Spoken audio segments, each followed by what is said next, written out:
Welcome to WTF Media. If you love crazy, unbelievable stories, make sure to subscribe and hit the bell so you don't miss out. Let's jump right into today's story. What? I said, snapping my head around to look at my wife Carol. What did you just say? I asked, not believing what I thought I had just heard. Dan, I know you're going to be mad, but I'm not happy right now, and I'm thinking of us getting a trial separation. So I can get my head together and figure out what I want, Carol told me as I stood on the deck cooking steaks on the grill. My friend Karine has a spare room, and she said I could stay with her for the time being. When were you going to tell me, Carol? Or were you just going to leave me a note on my pillow tonight? I said a little louder than he probably should have. Don't raise your voice, Dan. I don't want Andy to hear what we're talking about. Andy being our 6-year-old son. I knew you'd react this way. That's why I didn't want to bring it up until tonight. So in other words, you've already made up your mind to leave. Are you going to tell Andy, or are you going to leave it to me after you're gone? I said in a sarcastic tone. I'll tell him myself tonight before bed, she replied. This isn't permanent, you know. Yeah, right. You're moving in with that tramp Karine. I guess I should have seen it coming, I told her, getting more angry by the minute. I'll draft up the paperwork tomorrow. You can sign it, and I'll get it filed with the court by Wednesday, Carol. What paperwork? Was her reply. Well, if you're going to leave, I want it to be a legal separation. That way, when you don't come back, it will automatically turn into a divorce decree. This way, we won't have to go through all the hassle twice, I told her. I don't want a divorce, Dan. Only a little time to myself to sort out a few things. That's all, honey, Carol replied. Bullshit, Carol, I spat back at her. I've asked you to talk to me for the last 4 months, but you've been too busy with Karine and your new friends to make the time. Now you want to move in with your new buddy Karen, so you can do what you have probably wanted to do for the last 6 months, I now yelled. But you're not going to do it with my blessings, and I'm certainly not going to stand by and become a cuckold by you or anyone else, I said, slamming the top down on the grill. This was not going the way Carol had anticipated. She knew Dan was going to be angry, but she thought she could convince him that this would be a growing experience for the both of them. But now it had blown up in her face. Dan, please, was all Carol could get out before he stormed off in a huff, leaving her to tend the grill. Taking the steaks off the grill and putting them on the counter, she went looking for him. She found Dan upstairs, in their bedroom. He was in the process of literally throwing all her clothes and everything else of hers into the spare bedroom. Take your shit and move the hell out. I don't care anymore, I screamed at her. I'll send the paperwork to your office. Sign it and get it back, Keith, the lawyer Dan had been using for the past 6 years. Don't worry. I'll take Andy out to dinner so he doesn't have to watch his mother abandon him, I said, grabbing my coat and son before heading out to my car. Karine, this is Carol, she started. Dan didn't take it well, not well at all, and is threatening me with divorce, Carol said, starting to get more than a little teary-eyed. I told you he wasn't going to be happy, but he'll come around soon, so don't worry, Karine told her over the phone. Hell, in a couple of weeks, he'll be begging you to come back, and then you will have him right where you want him. I hope you're right, Karine, because right now he's ready to chuck me out the door and start divorce paperwork, she said hesitantly. I need some time away, but I don't want to end my marriage either, Carol told her. I'll be right over and help you with your stuff, Karine told her. The sooner you are on your own and away from him, the sooner you can figure out what you really want. With that said, Karine drove over and helped Carol pack up the majority of her stuff and was out of the house before Dan and Andy got back. I had seen this coming for quite a while. Carol and I were both accountants and had met 8 years ago while we were both auditing a company that had gone Chapter 7. Each one of us were representing a different bank which had a monetary stake in the failed company. We worked together and ended up having lunch and dinner with each other almost every night. It took us a full week to complete the audit, and by then we found that we really liked each other. Carol was about 5 foot 6 inches with brown hair and about 175 pounds. She had a beautiful face, but was a little chunky. Dan was about 5 foot 8 inches tall, about 195, and at 22 already had a spare tire around his middle. From eating out every day, these two geeks were made for each other. We were married 4 months later, and Carol found herself pregnant 8 months after that.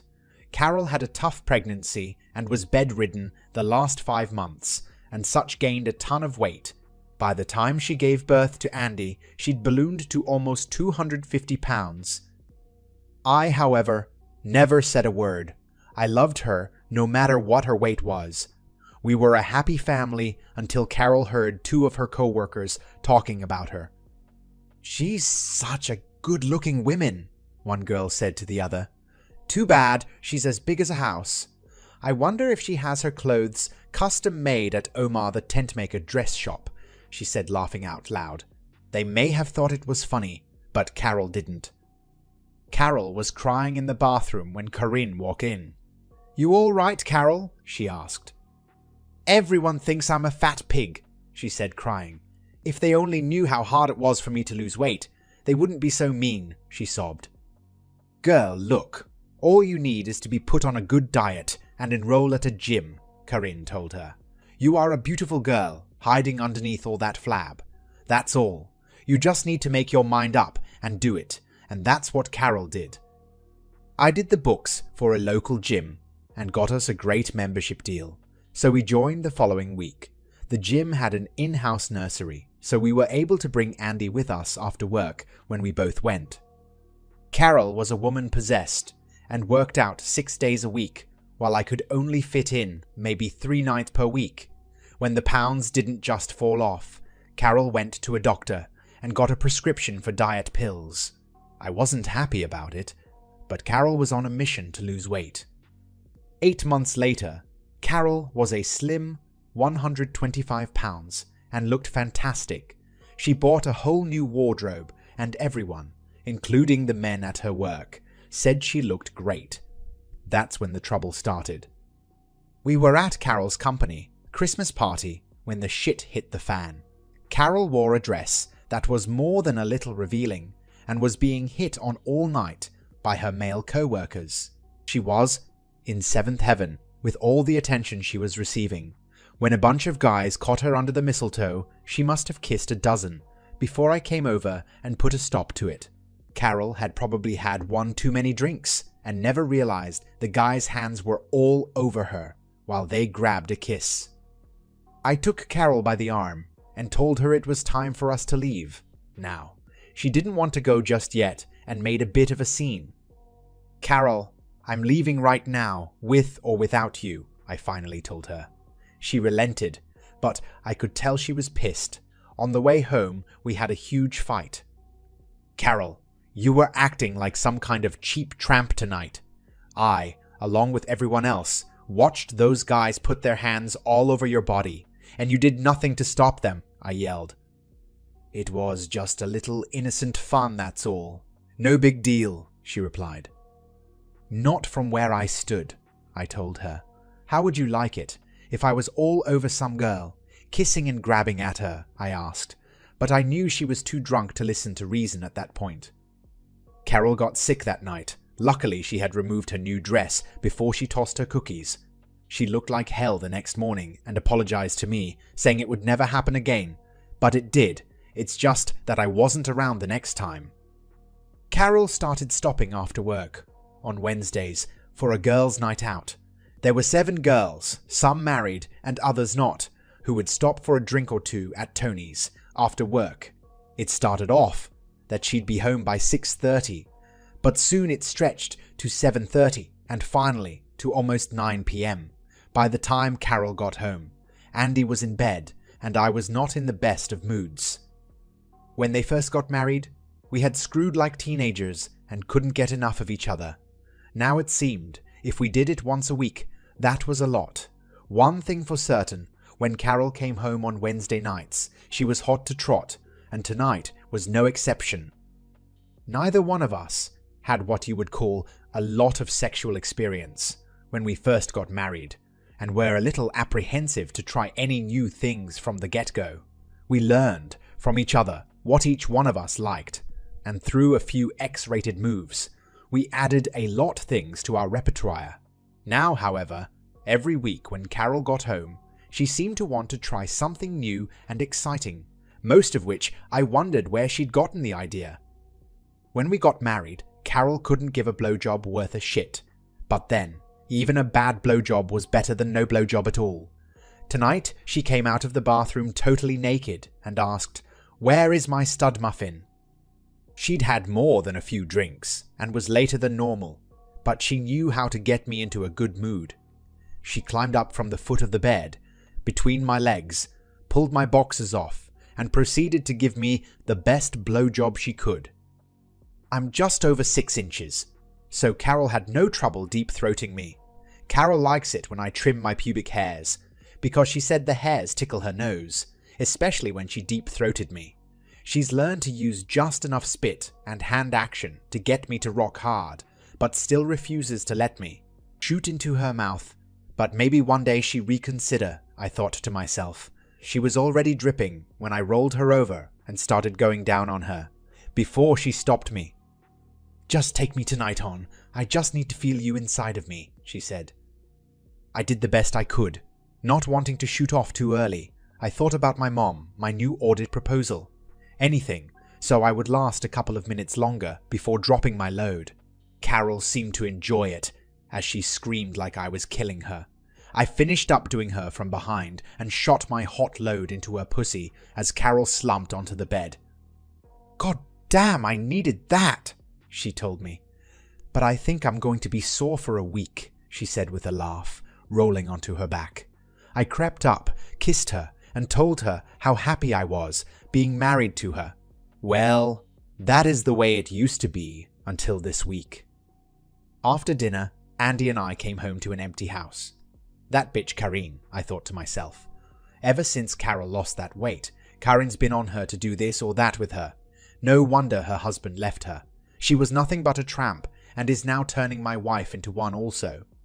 I got Andy ready for bed, tucked him in, and read him a story. When he asked about his mother, I just told him that Mommy was visiting and would be home in a couple of days, but I didn't believe it for a minute. I went downstairs, called my mom, and brought her up to speed. "Mom, can you watch Andy during the day until I can find someone permanent?" I asked. "Honey, Carol will come to her senses and be back by the end of the week. You know her. She can't be away from Andy more than a few hours before she goes nuts," Mom told me. "But I'll be over before you go to work and watch him." I hoped she was right, but I wasn't as sure as my mom. On Monday, I contacted Keith and told him that Carol had left me. "I want to make sure I'm totally protected, including having permanent custody of Andy. I want it written up and spelled out in no uncertain terms that if either one of us acts in a way a married spouse shouldn't, the other gets a 65-35 split of the assets.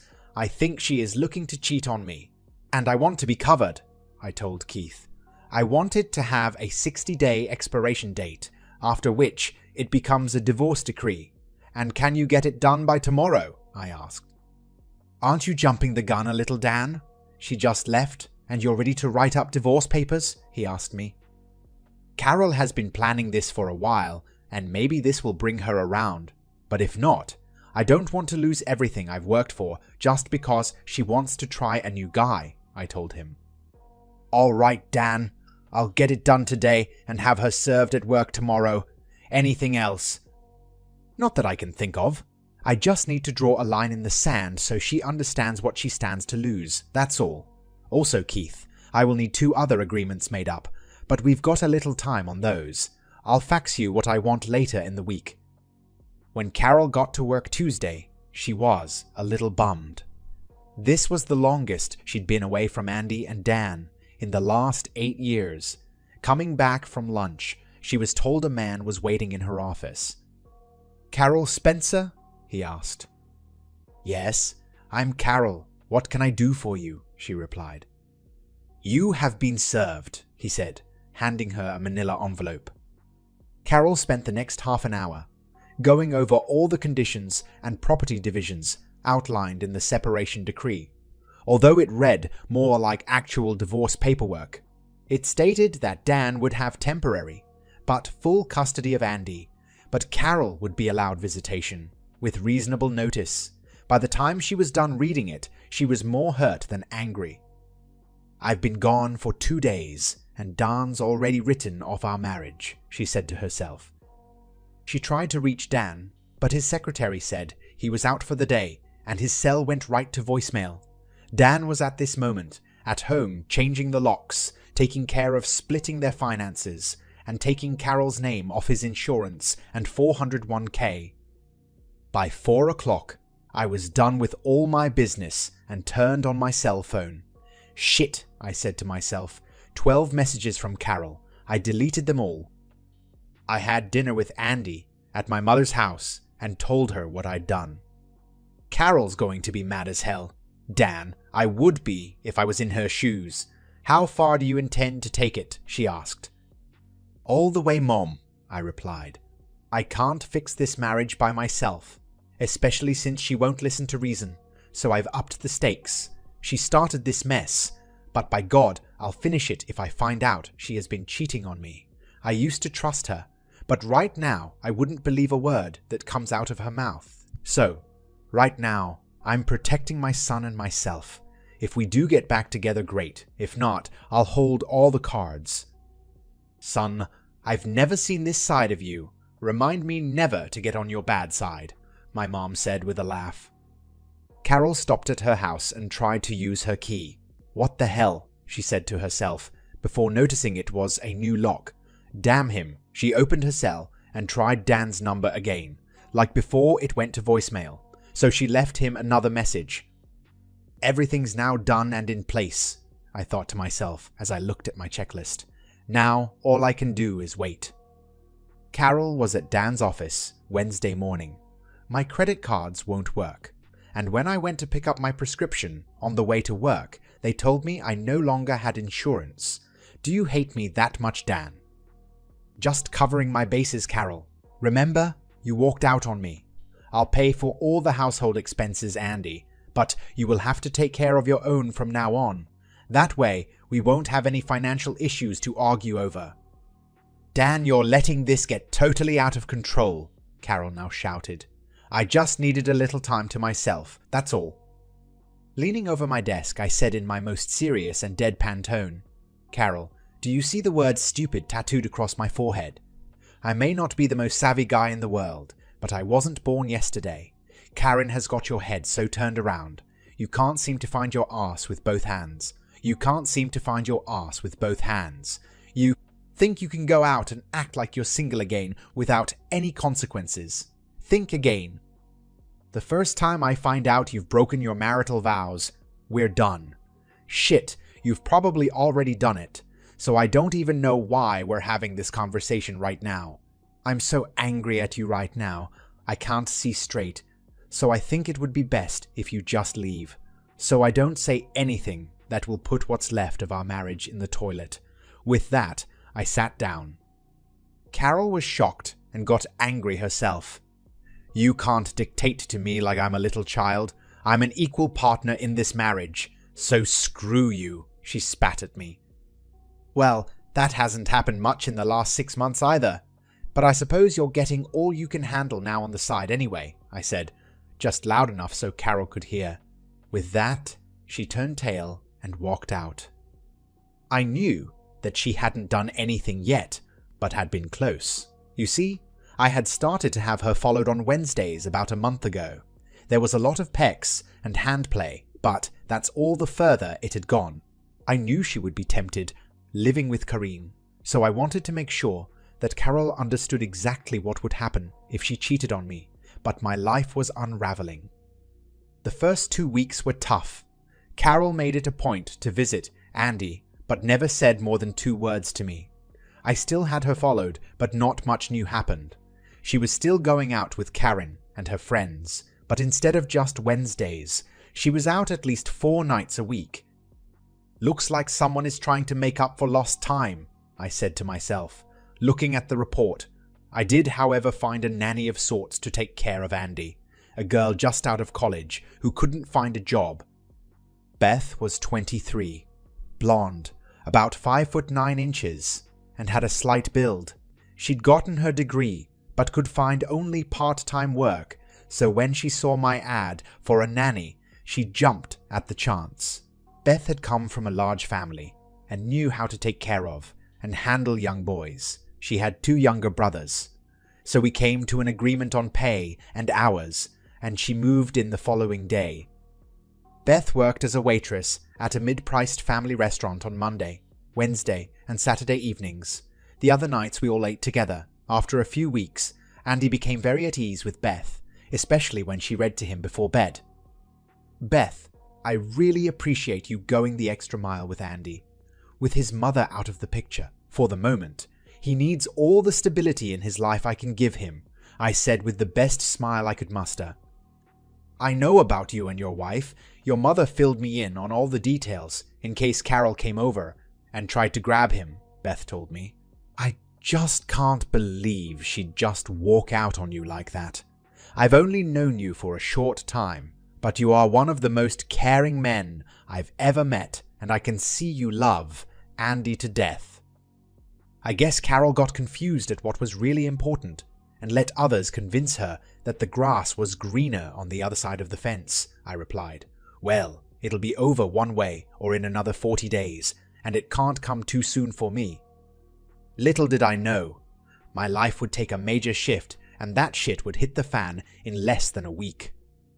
You see, I am a silent partner in the accounting firm I work for. I've brought in so much new business. Over the last 2 years, the owners made me a 15% partner. I asked that it be kept secret because I didn't want to be known as one of the owners. In that way, I could find out what the employees really thought of the company and how it was being run. My latest accomplishment was a meeting with an overseas garment manufacturer, which had plants in 5 Asian countries. I had met the owners at a party about a year ago and thrown a few of my ideas their way. They were impressed, so much so, we met the following week to talk about our firm taking them on. Dan, I like the way your firm operates. You seem to go beyond the norm and put a personal touch to everything you do, one of the prospective owners told him. Each plant right now operates independently, so I need someone to set up the same system in each facility, so we can run them all from one overseas office. They weren't happy that I wouldn't be handling the overseas operation myself, but I convinced them that I would monitor everything that was going on myself so that there would be no slip-ups. With a signed contract and a handshake, the party began. We had been working on this account for 9 months, and I would have loved to come home to Carol with my good news.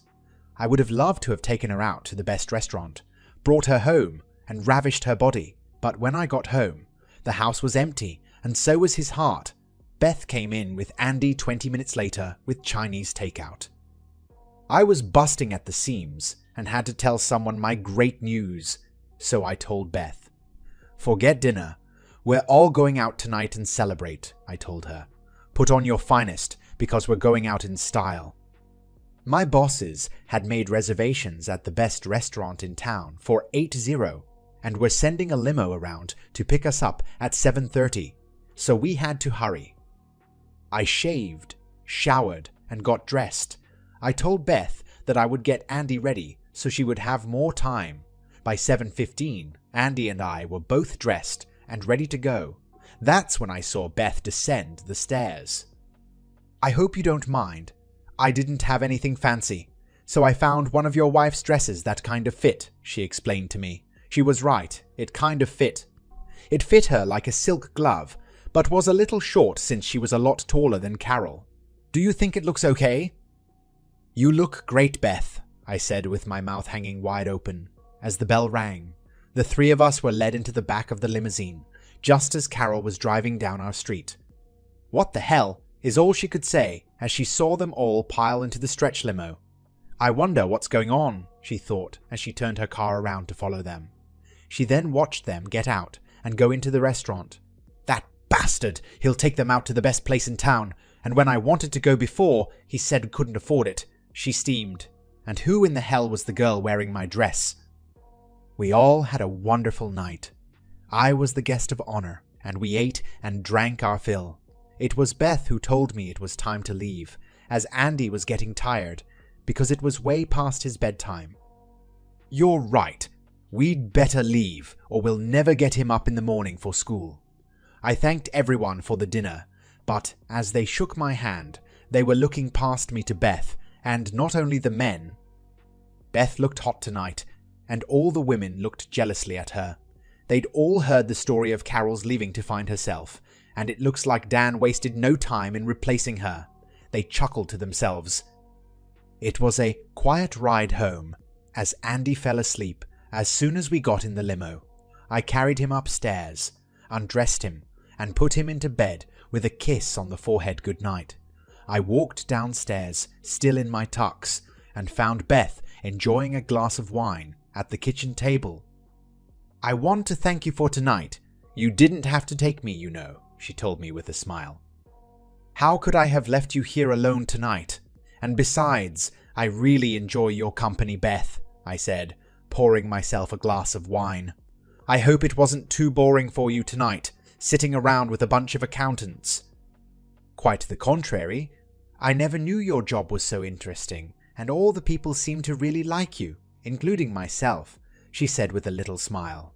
"You make me feel like part of your family, even though I'm just the nanny." Be still, my heart, and God damn it, I wish my hard-on wasn't so apparent, I thought as I hid my erection from Beth. It had been a while since I had made real love to a woman. The last few times with Carol were disappointing, as she had just gone through the motions. I would love to take Beth to my bedroom, but I also knew I was still married, and I would remain true to Carol no matter what. Tonight was magical, and my mind is reeling with things I'd like to be doing right now. But they're not going to happen tonight, much to my dismay, I told her. Maybe if things were different, but they're not, so with that, I need to take a cold shower and go to sleep. I told Beth, kissing her on the cheek as she gave me a hug. It was 2 in the morning when I felt Beth climb into my bed next to me.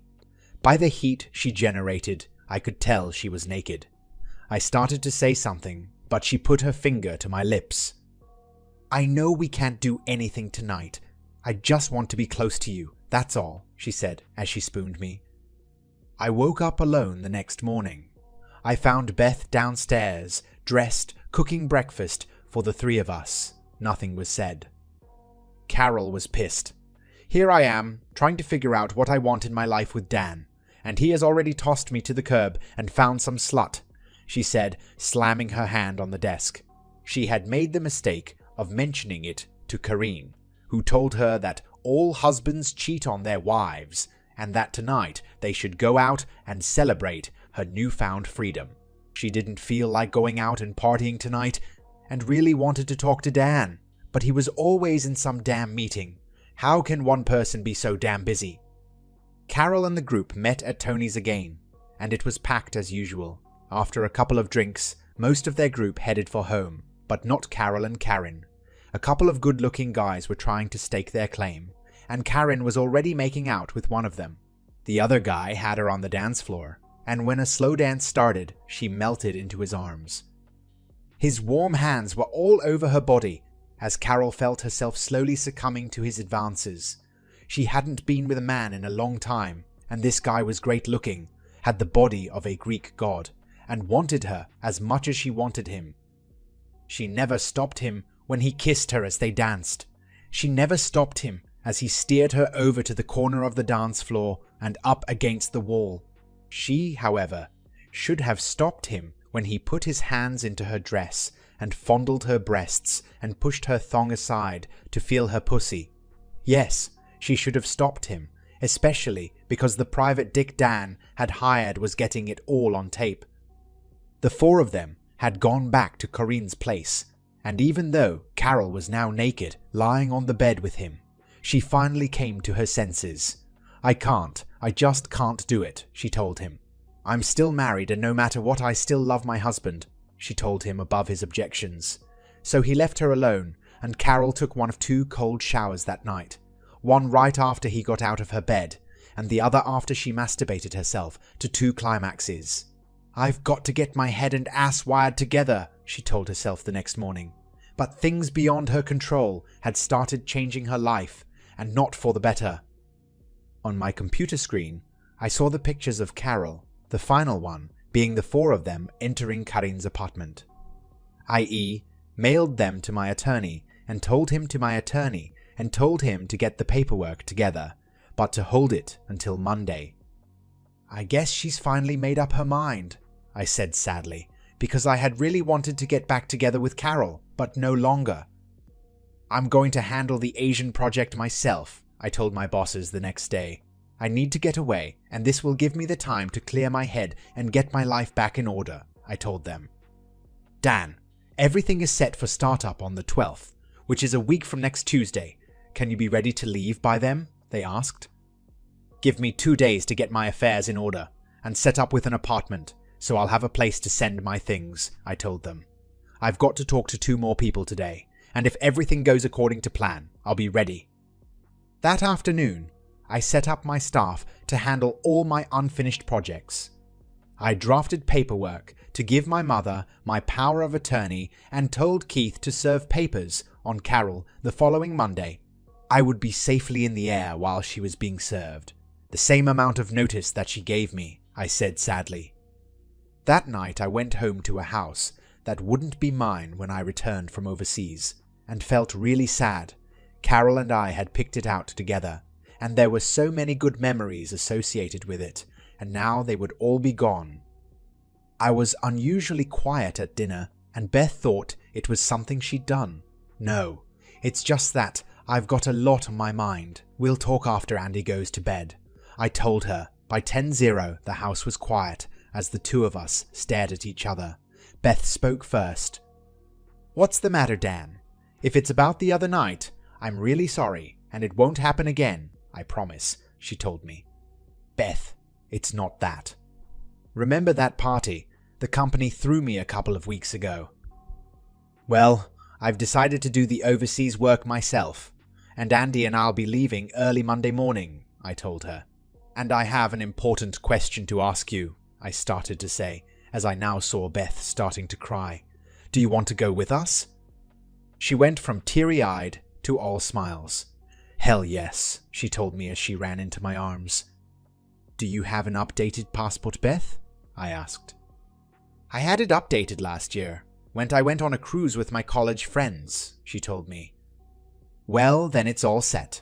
You will need to have everything packed up by Saturday, because they're shipping out all our stuff ahead of time. Leave just enough clothes for the rest of the weekend, and Monday's travel clothes.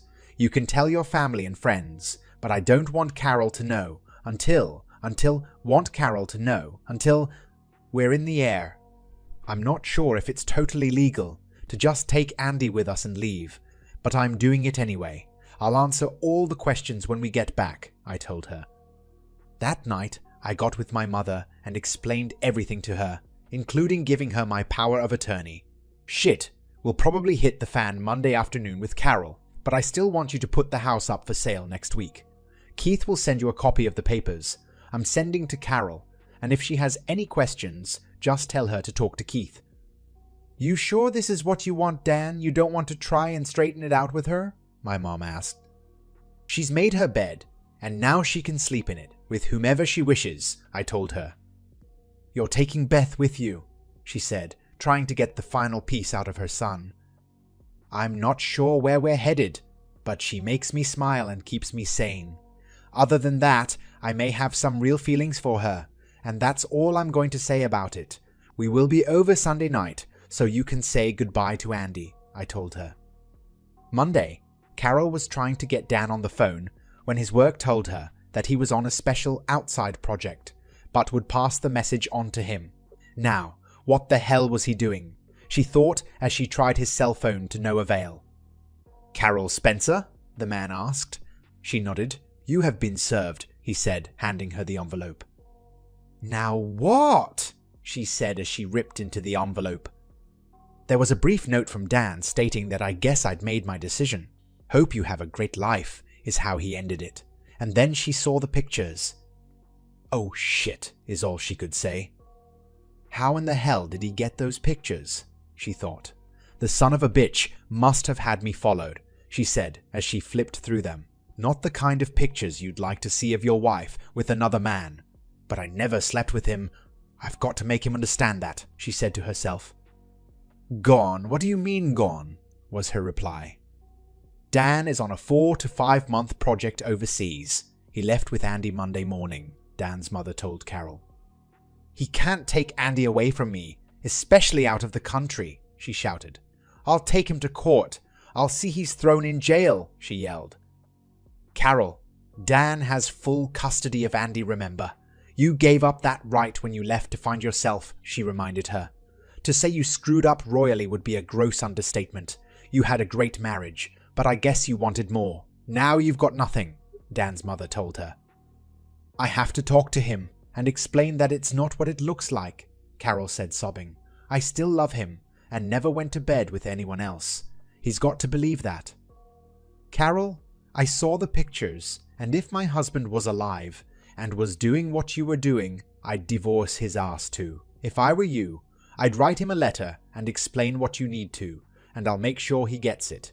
In the meantime, I'd get a lawyer. Carol did a good job stating her case. In that alcohol had played a major part, and that she'd stopped it and hadn't gone all the way with anyone since she left. Carol said that she still loved me and would wait for me to come home to her. Dan's reply was short and to the point. Carol, you haven't been a wife to me since you lost all that weight last year. It was like you were now too good for me.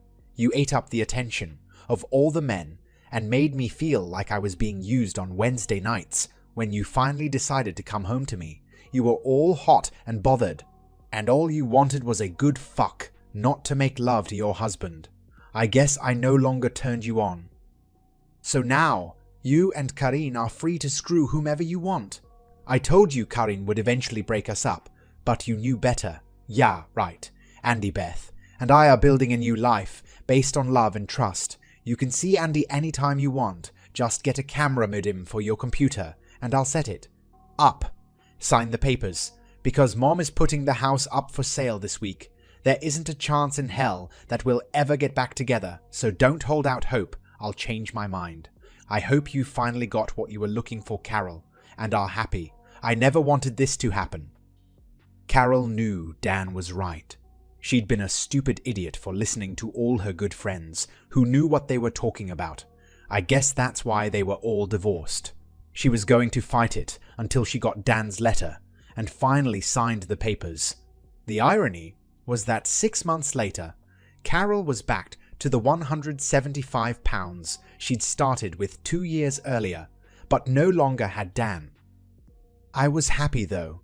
The work was a little tough because of the language barrier, but I worked through that.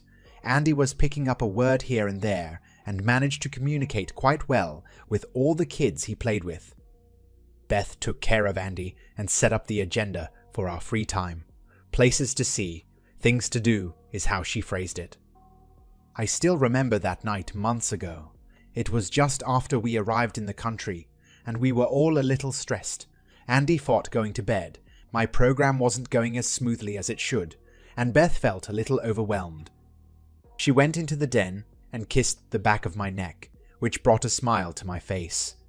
She reached down, took me by the hand, and led me into their bedroom. It had one candle on each side of our bed. We undressed each other and slipped into bed.